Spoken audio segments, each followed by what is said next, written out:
아, 그, 지난번에 한번 인사드렸지만은, 저희 9월달 이제 둘째 주부터 이렇게 새로 교회, 대학로 교회에 더해져서, 함께, 이렇게 예배에 참석하고 있는 이건희 형제입니다. 저는 오늘 9월에, 이 새로운 이 형제가, 언제 어떻게 구원을 받았고, 또 어떤 삶을 살아왔고, 그리고 대학로 교회에 오기까지, 기도했던 그 과정을 간증으로 이렇게 나누고자 합니다. 중국어로는 앞에서 이렇게 말씀도 전해보고 통역도 했었는데 사실 한국어로는 경험이 많이 없습니다. 혹시 이제 말이 꼬이거나 두서가 이렇게 없어지거든 기도를 해주시면 감사하겠습니다. 네. 저는 부산에서 태어났어요. 부산에서 이제 초등학교 졸업할 때까지 거기서 자랐습니다. 저는 초등학교 4학년 때 이제 여름 캠프에서 구원받았습니다. 그때 강사 형제님이 지광영 형제님이셨는데 지옥과 심판에 대해서 많이 말씀을 해주셨어요. 히브리서 9장 27절 말씀을 통해서 한번 죽는 것은 사람에게 정하신 것이요 그 후에는 심판이 있으리니 라는 말씀을 통해서 처음에는 지옥과 또 심판이 있음을 알고 무서워했던 그런 기억이 있습니다. 그리고 이제 요한복음 1장 29절 말씀을 통해서 보라 세상 죄를 쥐고 가는 하나님의 어린 양이로다 라고 이렇게 그 말씀을 통해서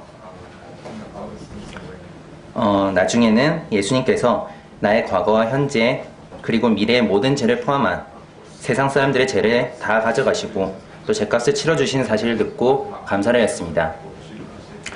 요한복음 3장 16절 말씀을 통해서 예수님을 믿는 자마다 멸망치 않고 영생을 얻게 하려 하심이라 이 말씀을 통해서 예수님을 믿는 그것이 이제 구원의 조건이고 또 예수님을 죄에서 구원해 주신 구주와 주로 믿고 영접하게 되었습니다. 너무 빨리 말한 것 같은데요. 제 통역을 위해서 조금 천천히 얘기하도록 하겠습니다. 만일 제가 이렇게 조금 더 커서 믿게 됐으면은 머리가 더 커져서 이렇게 많이 믿기가 더 어려웠을지도 모르겠는데요. 근데 저의 경우에 이제 커서 믿은 게 아니라 어릴 때 참 구원이란 것은 사실 단순한 건데 참 단순하게 이렇게 믿을 수 있게 돼서 믿도록 해주셔서 참 감사가 되고요. 그때 이렇게 믿고 나서 그 다음에는 이제 저는 중학교 때 부모님을 따라서 이제 중국 하얼빈으로 넘어갔습니다. 거기서 이제 중국에서 하얼빈에서 이제 현지 중고등학교를 다녔고요.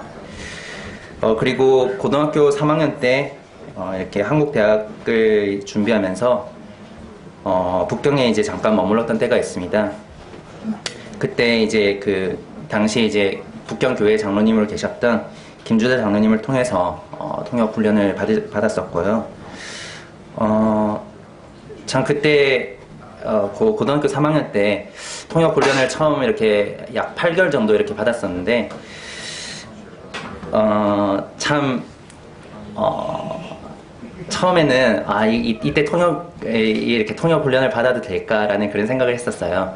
고등학교 3학년이라고 하면은 한국에서 참 모든 것이 이렇게 용서가 되는 그런 시기잖아요. 참 그래서 오당용락이라고도 하고 이 시기에 그때 이제 그 모든 찬양과 그리고 말씀, 기도와 말씀을 다 통역을 한 2시간에서 2시간 반 정도 통역을 했던 걸로 기억을 하는데 말을 하는 거랑 통역은 다르더라고요. 그래 통역을 하고 나면 이렇게 땀이 쫙 나요. 근데 더 중요한 거는 그 통역을 처음 시작할 때는 이렇게 비슷하게 해요. 그러니까 같진 않고 잘 못하니까 조금 다르게 이렇게 통역을 하는데요. 한 30분 정도가 지나면은 이제 이게 점점 차이가 많이 나서 형제는 형제는 말씀을 하시고 저는 분명히 통역을 하는데 말씀이 저도 무슨 말인지 잘 모르겠는 거예요. 참 그렇게 통역을 훈련을 한 8개월 정도 받았는데 사실 참 잘 못했어요. 계속 어떻게 보면 약간 실패를 했죠. 그렇게 했었는데 참 그 시기에 그래서 되게 처음에는 고민을 했어요. 이 시기에 고3인데 이렇게 통역을 해도 될까? 또 공부를 더 해야 되지 않을까. 그래서 장로님한테 이렇게 여쭤봤다가 장로님께서 그래도 한번 통역을 해보세요 이렇게 하셔서 다시 또 했는데 그래도 이때는 좀 쉬고 이 공부를 더 해야 되지 않을까 하는 생각에 또 아버지한테 한번 전화를 드렸어요. 하얼빈에 계신데 그래갖고 이제 아버지 지금 고등학교 3학년인데 그냥 예배만 드리고 이렇게 하면 되지 않을까요? 이렇게 전화를 이렇게 드렸는데 그래 한번 기도해보자 라고 하시더니 일주일이 지나서 이제 다시 전화를 드렸어요. 그래갖고 저 어떻게 할까요? 그냥 이렇게 예배만 드리면 되겠죠? 하니까 그냥 해봐라 하시더라고요. 참 그때 제가 배운 거는 순종입니다. 제 머리로는 북경교회에 그때 이제 중국어랑 한국어를 잘하시는 형제님들이 많이 계셨어요. 그리고 통역만 해도 이제 저보다 훨씬 잘하시는 형제님들이 많이 계셨고요. 이제 그래서 다들 이렇게 규모가 크지 않았기 때문에 이렇게 다들 이렇게 가까이서 앉아 계신데 이렇게 딱 하고 이렇게 앉아 계신데 참 저는 잘 못하잖아요. 그다음에 쫙 나고 해서 더 잘하시는 형제님도 계시고 또 시기도 이렇게 참 대입을 앞두고 있는 시기인데 제 머리는 사실 이해가 안 됐지만은 근데 참 그때 이렇게 권위와 말씀에 순종을 하고 그렇게 준비를 했던 기억이 있습니다. 그리고 이제 한국 모임에 돌아와서 한국으로 돌아와서 약 한 학기 정도는 이렇게 모임을 잠깐 떠나 있었어요. 이렇게 선교지에서 생활하다가 되게 이렇게 다 인생 가운데서 약간 방황하는 시기가 있잖아요. 이제 예, 그런 시기를 한 학기 정도, 한 1년 정도 이렇게 거쳤었는데 약간 그때 뭐 다음에 기회가 되면 또 나누겠지만은 그 모임에 대해서 약간 그런 상처를 받은 게 있었어요. 그랬었는데 이제 참 다시 한 학기 약 1년 만에 이제 돌아올 수 있었던 이유가 이제 그때 당시 이제 인천 연수에 계셨던 이제 문성지 원장님께서 한 달만 이렇게 통역을 해주라고 이렇게 요청을 하시더라고요. 그때 또 다른 건 다 빠졌었는데 그래도 외국인 집회는 참석을 했었거든요. 그렇게 해서 이제 한 달간 돌아가야 이제 통역을 도우려고 이렇게 갔다가 약 5년 정도 거기서 섬기게 되고 그리고 거기서 이제 중국 분들을 다 이제 형이고 누나였죠. 중국 성도님들이 이제 중국 형 누님들을 이제 같이 교제하고 그런 것들이 참 즐거웠거든요. 그 안에서 이렇게 인생의 비전을 찾고 또 한국에서 외국인들을 섬긴 것이 얼마나 참 이 시기적으로 참 많은 외국인들을 한국을 보내준 중요한 시기고 또 가서 전하는 것도 선교지만은 이 한국에 나와 있는 그 외국인들을 섬기고 또 이들에게 복음을 전하는 것이 얼마나 큰 선교인지에 대해서 참 이 기간을 통해서 깨달았었습니다. 올해 참 대학로 교회가 이렇게 세워지는 그 과정 가운데서 참 많은 성도님들이랑 계속 교제를 할 수 있었어요.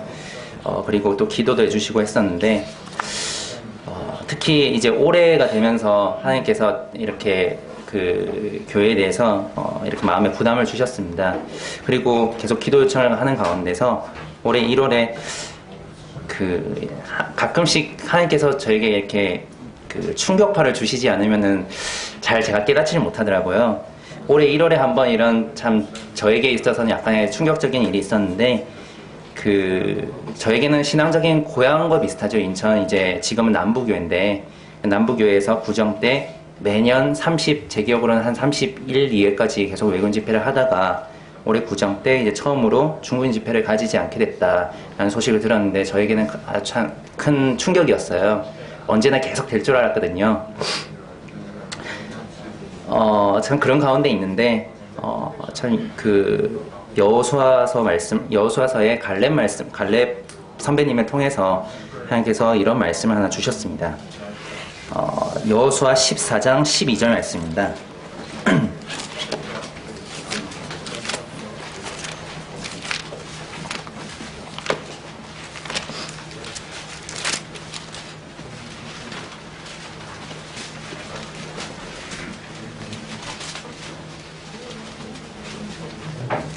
여호수아서 14장 12절 말씀입니다.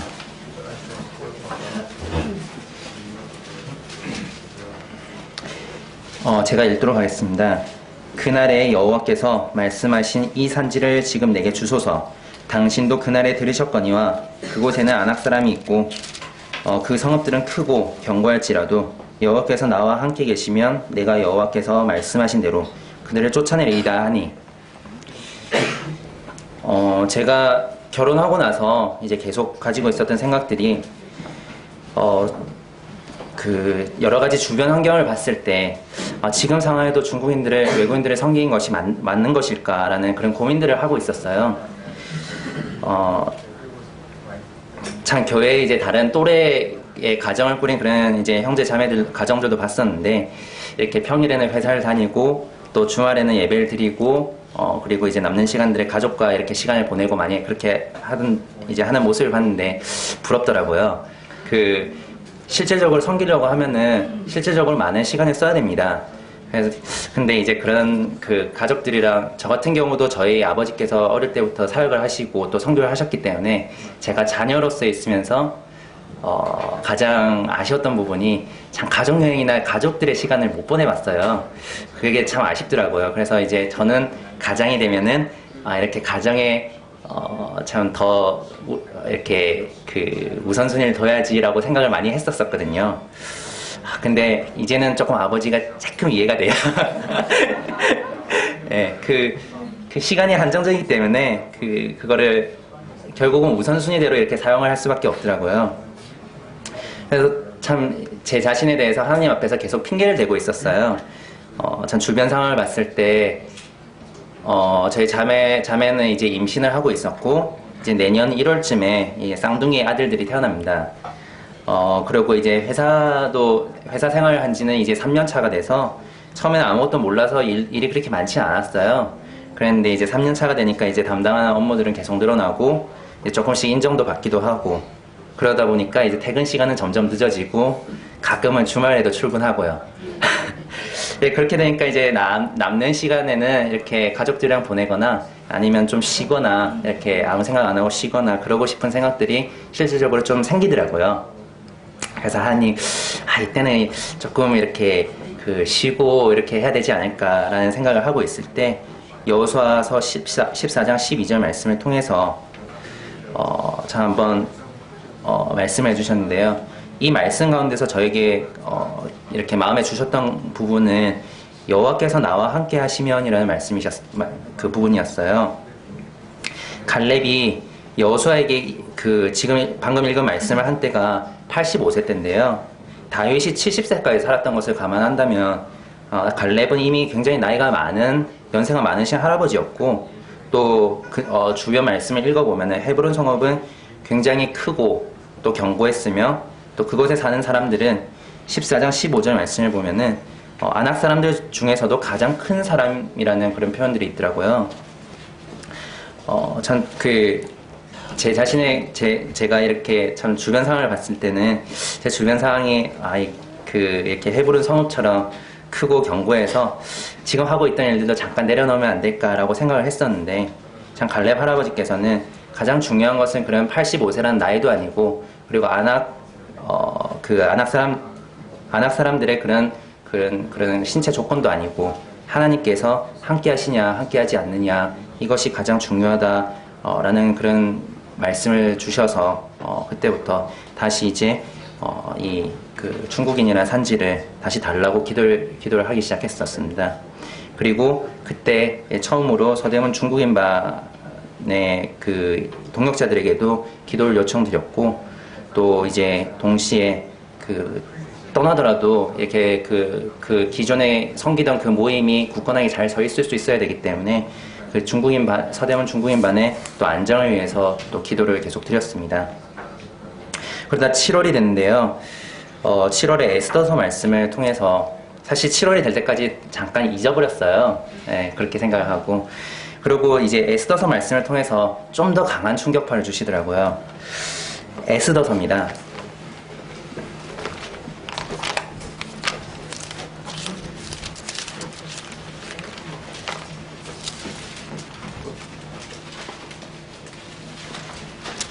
에스더 4장 14절 말씀입니다.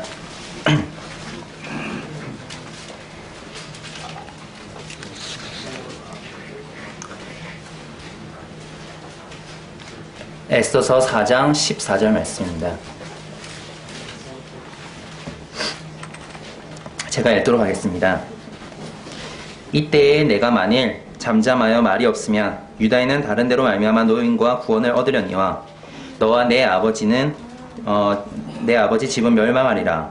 내가 왕후의 자리를 얻은 것이 이때를 위함이 아닌지 누가 알겠느냐 하니 라는 말씀을 주시더라고요. 저는 이 말씀이 그 1월달에 읽었던 말씀보다 더 이렇게 세게 느껴졌어요. 저는 이 말씀 가운데서 그 이때를 위함이라는 이 말씀이 되게 이렇게 마음에 들어오더라고요. 계속 망설이고 있었는데, 하나님께서 너를 어릴 때 중국에서 자라게 하시고, 또 중국어를 배우게 하시고, 또 중국인들을 사랑하는 마음을 주신 것이 이런 일을 위함이 아니냐라고 이렇게 말씀하시는 것 같았습니다. 그리고 제가 설령 가지 않더라도 구원받기로 예정된 영혼은 분명히 구원을 받을 것이고 복음이 전파될 것이지만은 중요한 것은 그 자리에 제가 함께 하지 못할 것이다. 제가 가지 않으면 함께 하지 못할 것이다라는 그런 경고의 말씀으로 저는 받아들였고, 이 말씀을 읽고 나서 이제 그 서대문교회 중국인반 일꾼 모임에서 다시 한번 기도 요청을 드렸습니다. 그리고 장로 형제들에게도 기도와 교제 요청을 드렸고요. 그렇게 하고 해서 8월 말에 이제 중국인반에서 마지막 인사를 드리고 9월 둘째 주부터 이제 대학로교회로 이렇게 참석하게 되었습니다.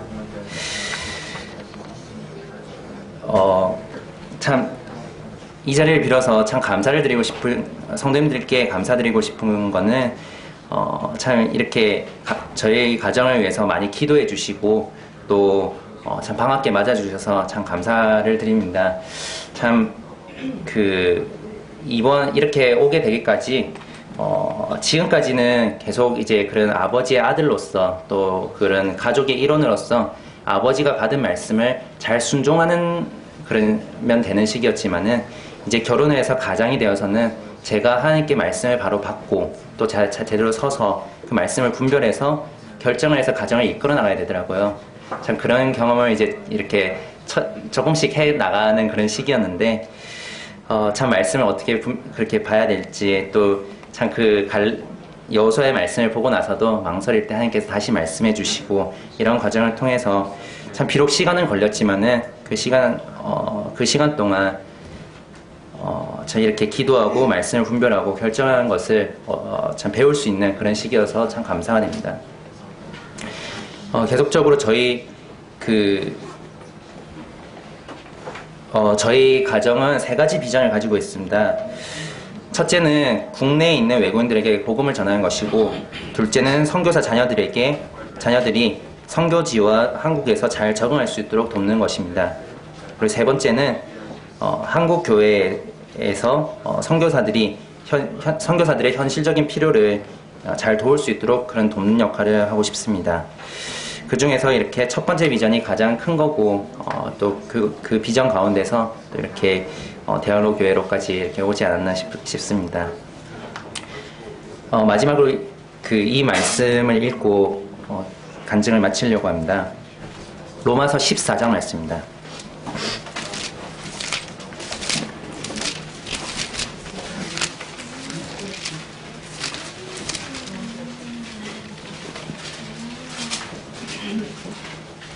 로마서 14장 8절 말씀입니다.